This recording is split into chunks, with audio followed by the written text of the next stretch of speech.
Hey, thank you very much for being here today. It's a big day. For a group to put on something like this for honoring veterans, and for so many young people to make the trip out here. I know you got better things to do today than to come out here and hear stories from folks, but you did it, and we're very, very thankful that you're here. And thank you for honoring all the folks who've worn the uniform before you. And I'm going to ask a question before I even get started. And this is, when we go over on these USO tours, no matter what room I'm standing in, whether it's a regimental-sized element or just a small group, I always ask, how many people in here had a relative before them, was a grandpa, a grandmother, a father, a brother, a cousin that served in the military before you? Take a look around. That answer is always the same.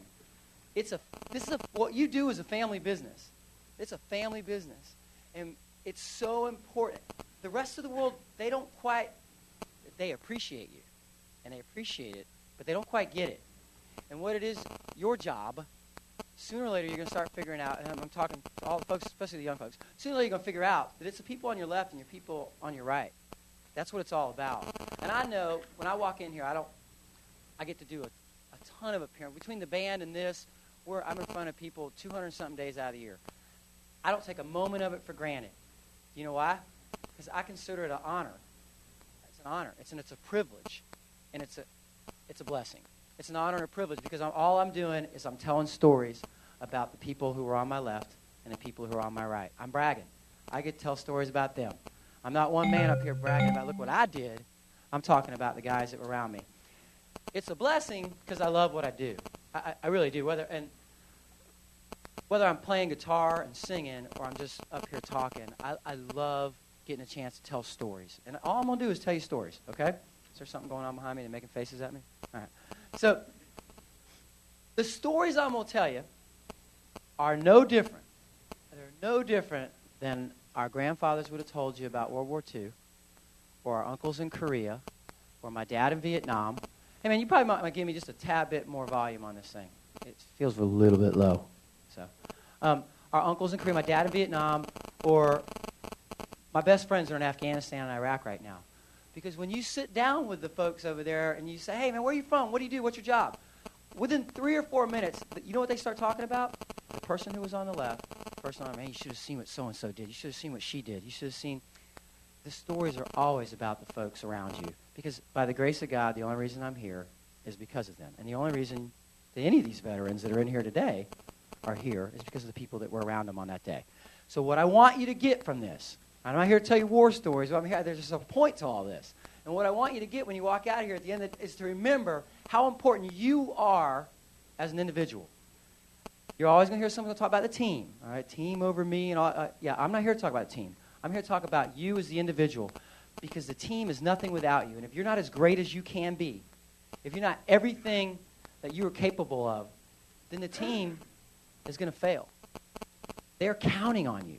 And when you start seeing yourself as the one piece of the puzzle that makes everything work, the one individual that makes it all happen, that's when you step up your game. And that's what I want. When you get done hearing this, I want, because the stories I'm telling aren't going to be about the generals and the colonels and the captains with years of experience.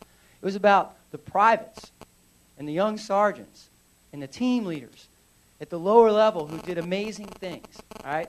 You're going to I'm going to use terms like train as you fight and planning. I'll talk about training and planning. And if you still haven't hit me with any volume on this, guys. Actually, let's try the other one. See. Woo! There you go. So, training, planning, but mostly what I'm going to talk about is leadership. Leadership, and I don't want to lose anybody that thinks leadership is about the position that you hold. Leadership is not about the position. It's about the example that you set. Because David Floyd, the only person he was leading was himself. But he was setting an example for others to follow so that I know I could count on. So that's what we're talking about when you walk out. It's those 3 things that are directly proportional to the mission success and the mission failure. Planning, training, and leadership. But the most important of all of them is leading, and leading by example. Now, our story started on a day off. We weren't even supposed to be at work. They let some of the guys who were playing volleyball. I was writing a letter home to my mom. That's when somebody walked out of the airplane hangar. And they said, all right, get it on. And it was a day off. And just like that, everything changed. And we had to drop what we were doing and go get geared up. Now, I was like, dear Mom, we just got a call. Don't worry, it's probably a false alarm. take care of this. I'll finish this letter a little bit later. See, false alarms were common. We had gotten a call just about every other day to gear up. A lot like a firefighter or a police officer gets a call. So you drop what you're doing, you run. So my job as a team leader was always the same. Even though it was routine that we got this call, you never take the routine for granted. If you start taking routine for granted, it leads to a big word, which is called complacency. And you start getting complacent, it causes issues. And I don't care what it is you do for a living. If you make widgets, if you start getting complacent, it starts causing all kinds of problems. So our job was to make sure that we never took the routine for granted. We had these things in place called standard operating procedures, right? SOPs. SOPs are there for a reason. It's so that you don't miss your steps. You don't skip things. Because we tried. Now, there may be other ways to do it, yes, but this is a tried and true method. We want you to go through these standard operating procedures to make sure that nothing gets missed and you don't get complacent, and so that everything gets double-checked. So my job as a young team leader was always the same. I get my guys lined up. We're going down the line. Everybody has a job to do, and every job is dependent on the other, and every job is equally important. Does the machine gunner have his gun bubble wrapped with plastic so dirt doesn't get inside? Does he have the extra rounds? Is the medical bag packed? I had packed the medical bag the night before. I already knew it was good to go, but I always have my double checks, make sure that everything was good. And now in addition to our normal ammunition and our basic load and our body armor, everybody had an extra type weapon system depending on their job specialty. Some of the guys carried demolition, and demolition, I don't want to assume that everybody knows. So demolition is the stuff that blows up. Then there's these things you have called blasting caps, which is this little thing that you stick into the demolition to make it blow up. And since all that I had was young privates, it was very important for me to make sure that, Floyd hadn't picked up both the demolition and the blasting cap and shoved them into the same bag. It's a bad idea. Okay. So I'm going down the line, and we all had about 70 pounds of gear. My specific gear, I had the medical bag. I had a shotgun Velcroed to my hip. I had a rifle, and you had all these other different ordinances on you. And I had this thing called a law, which for our Vietnam-era guys, they're very familiar with it. It's called a light anti-tank weapon, a law. And I hated it. I hated carrying it. You know why I hated carrying it? Because it weighed 4.5 pounds. Look at me now. I weigh 163 pounds. I hadn't changed. And they put 70 pounds of gear on me, and they're like, hey, and by the way, you're carrying this. And it was like, I'm like, oh, man. Hey, Sergeant Watson, how come I got to carry the law? They don't have any tanks.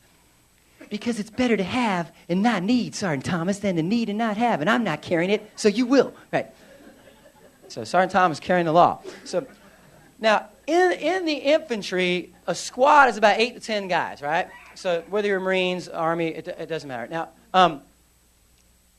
I love that you have a big screen behind me. I wish that I had brought, and they even gave me, they asked me, I don't have a PowerPoint presentation. I could lay this all out for you. A squad is 8 to 10 guys. But see, I was in the Army. If I'd been in the Air Force, I would have brought a PowerPoint presentation. but they didn't let us use those. It's too complicated for us. So 8 to 10 guys is normal. Well, the Rangers has always been a little bit short-handed, and we didn't have a full squad. We only had 5 guys. And there was my good buddy Doug, who was just here. If you saw me talking to him, Doug was the squad leader. Doug was from Texas, and Doug and I were both sergeants, and we were both the same rank. But Doug, officially, he was the squad leader, so he outranked. And I remember asking my platoon sergeant, Sergeant Watson, "Hey, Sergeant Watson, how come Sergeant Boring gets to be the squad leader?" And he said, "Well, he's from Texas." I don't know if anybody's from Texas in here, but apparently they outrank the rest of the nation. So Doug's the squad leader. And Doug goes into the briefing room. He's getting the mission statement. He's getting the photographs. He's getting all the PIR. And I got to check my guys. So here's my 3 guys. I got Specialist Melvin DeJesus. DeJesus is from the streets of Puerto Rico. He is a hard man, and he is that guy. The only reason DeJesus was in the Army because the judge down in Puerto Rico gave him the option. Listen here, DeJesus, you can go to jail or you can join the Army. What you want to do? I would take the Army, And DeJesus had just come home from Ranger School, meaning he got his Ranger tab, and we were gearing him up to be a new leader. So he was Tony was a hard guy. And everybody knows that guy. He's like that street hard person. You can't show him anything he doesn't already know, right? I remember telling him one day, we're like, man, this is a Carl Gustav. This is a rocket launcher that can penetrate 6 inches of armored steel. Are there any questions? DeJesus, yo, man, in Puerto Rico, everybody had a rocket launcher. To be happy he was on our side. There was Eric Saransky, was a good, solid kid. He was a PFC, a private first class. He had done 2 years of community college in the Midwest. We loved having him. He was squared away, great, solid soldier. And then there was David Floyd.